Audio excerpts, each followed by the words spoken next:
Trinity collapsed, but Reese's wolf instincts leaped into action. He caught her just as Riley and the others came into the clearing. Riley and one of his men had shifted while the other two remained human, so both wolf and human senses could combine to ensure nothing was missed. Riley shifted back to human form. "How is she?" "She's been through a lot, and she's beaten up." Reese lifted her into his arms. "I need to get her back to the house." "The men who took her left, going that way." Reese nodded in the direction that Trinity had been staring. He began to tell Riley about her eyes, but something in him told him to wait. "They have about a 1.5 mile head start, maybe 2 miles now. They were heading southeast toward the highway." "Deke, Nick, and Cole, track them as best you can." Riley gathered his men. "Her scent may linger with them." The men nodded and ran into the woods in their direction. "I'll head back to the house and prepare a room for her. I'm so sorry, Reese. This shouldn't have happened. This is my fault." "No, it's mine. I should have never left her alone, and none of us thought this would happen." Reese cradled Trinity against his chest, remembering the last time he had carried her in his arms. She was asleep then. Now, she was unconscious and unlikely to wake up. That's probably a good thing. Reese was stark naked after shifting into a wolf and back. She would most likely take offense to that. Riley was already ahead at the house when Reese arrived with Trinity since he had run ahead in his wolf form. He waited in the forest with a set of clothes for Reese. Reese knew he had put Trinity down to get dressed, but something in him hesitated. He didn't want to let her go. I'm being ridiculous. He finally set her down on the ground, propped up against a tree. When he picked her up again, Trinity released a groan. She was in pain. Reese's wolf snarled. Riley led Reese into the room he had prepared for Trinity. "Riley, I need to talk to you. Privately." Reese tucked Trinity in bed as Riley cleared the room, leaving just the three of them. "What is it, Reese?" "There's something I need to tell you about Trinity." Reese had not told Riley or anyone in the pack that Trinity didn't have a wolf. He didn't want rumors spreading and following her everywhere. But now, Riley needed to know. "What's wrong?" Reese could see that Riley feared the worst. "I don't want what I'm about to tell you to leave this room. You have my word, brother." Reese knew he could trust Riley. "Trinity is not like the other members of the pack. She's not like you and I." "What does that mean?" "No point in drawing it out." "She doesn't have a wolf." "How can that be?" Reese watched all the thoughts he had been sitting with since their mating cross Riley's face. "I don't know exactly." Reese shook his head. "But her mother was a wolf. I know that for a fact." "And her father?" "No one knows," Reese answered. "Either her mother didn't know, or she was afraid to tell anyone. Or maybe she was manipulated into not telling." Reese was starting to have his own thoughts concerning Trinity's lineage, and he wondered if he was anywhere near the truth. "Do you think he was human?" "No. We've had pack members with one human parent before. They still have a wolf, just a weaker one." "Do you have any theories?" "Just one." Reese hesitated. "I don't know if I want to say it just yet." "Fair enough." Riley knew not to pressure Reese. "What do you need from me right now?" "For now, keep your most trusted men around her. I'm going to call a doctor. We have a pack doctor here." "No." Reese's voice was louder than he intended it to be. "I'm sorry, I just need to call someone that I trust. I've already let Trinity down enough for one night." Reese sent word to his pack's best doctor.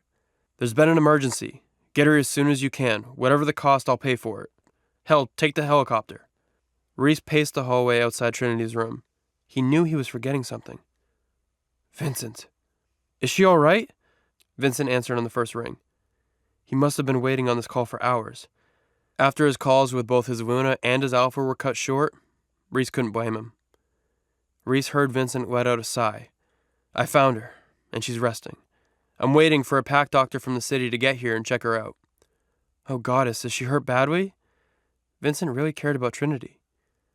"She's been hit in the head a few times, and she's unconscious, and I'm sure she'll be exhausted when she wakes up. I just hope the doctor's here by then," Reese added. "I'm so sorry, Alpha. I should have gone with you. I should have not left her earlier this evening," Vincent said sincerely. "No need to apologize, Vincent. You did as you were ordered to do. I would have told you to go as well. None of us expected this to happen." "Who attacked her? Was it someone from the pack? Who would wish our Luna harm?" "We have a treaty with this pack, and we know she wasn't attacked by wolves." "Wait, what?" Vincent gasped. "Then who attacked her?"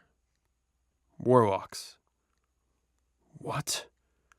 Reese growled as Vincent shouted into his ear. What do warlocks want with the Luna? I don't know, but I intend to find out. Reese peeked into Trinity's room to see her still unconscious. I have another meeting, which will have to be pushed to another time later in the day. I'll keep you posted. But Vincent? Yes, Alpha? When we get back, she is to be watched more carefully at all times. Yes, sir, I can promise you that.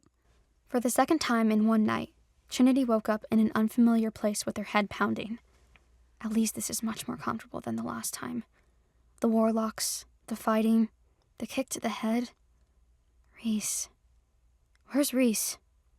She tried to open her eyes, but even the faintest light felt like knives in her brain. She groaned. She heard Reese talking, but it sounded fuzzy. Are you awake? It was more clear this time. Not really. Trinity's voice didn't sound like her own. It was muffled. How are you feeling? Like my head is about to explode. It felt like an accurate description. She hoped the warlocks were in worse shape than she was. A doctor is on his way. He should be here any minute now. Does he carry a pharmacy? I didn't ask. Reese chuckled. He was impressed by Trinity's capacity of a joke at a time like this. If he doesn't, he's fired, Trinity growled. Reese laughed again and brushed a lock of hair from Trinity's face. It was the first time he had touched her so intimately in private, without maintaining some kind of act for other people. She remembered the kiss they shared earlier, her first kiss, and she longed for another. She wanted to know what it was like to kiss him behind closed doors. She tried to push herself up into a seated position, and her throbbing head forced her back down on the bed. Rest, little bunny. Trinity had heard Reese speaking this gently before, but never to her. I thought I was going to lose you. You came for me? Reese was quiet. Trinity squinted her eyes open to see the concern on his face. Of course I did. Reese stroked her hair again. You're my mate. When Trinity looked into his eyes, her desire for him was stronger than the pounding in her head. Despite his insistence that she was nothing to him, Trinity knew he could feel the mate bond too, and it was growing stronger by the day. He leaned in, breathing her scent. His soft lips just brushed against her own when he leaped back. There was a light knock on the door. Who is it? Reese cleared his throat. It's Dr. Griffin. I'm here for the Luna. Reese eagerly threw the door open and ushered in a man in his early 40s. He was dressed in a casual business suit and carrying a dark blue duffel bag. Griffin, thank you so much for rushing over here. Reese guided Griffin to the bed. She sustained a lot of injuries and is probably just coming down from all the adrenaline. She's been drifting in and out of consciousness, primarily due to a couple of blows to the head. As Reese detailed the events of the night, Trinity struggled to remain conscious. She tried to focus on his voice as flashes of the last few hours came back to her. Why could she smell the warlocks when no one else could? What happened to her eyes when she tracked them running away? And lastly, she remembered waking up as she was being carried. She'd tensed in fear, thinking the warlocks were dragging her away again. But it wasn't the warlocks. She was back in Reese's gentle arms. Her eyes fluttered open to his bare skin, glowing in the moonlight. She'd known then that she was safe. You can go to bed if you would like, Alpha. It's late, and I can update you in the morning. No. Hearing Reese's voice so close soothed her. I'll stay here. She was safe. Want to know what happens next? Click on the link in the description below to watch further episodes of Chosen by Fate, Rejected by the Alpha.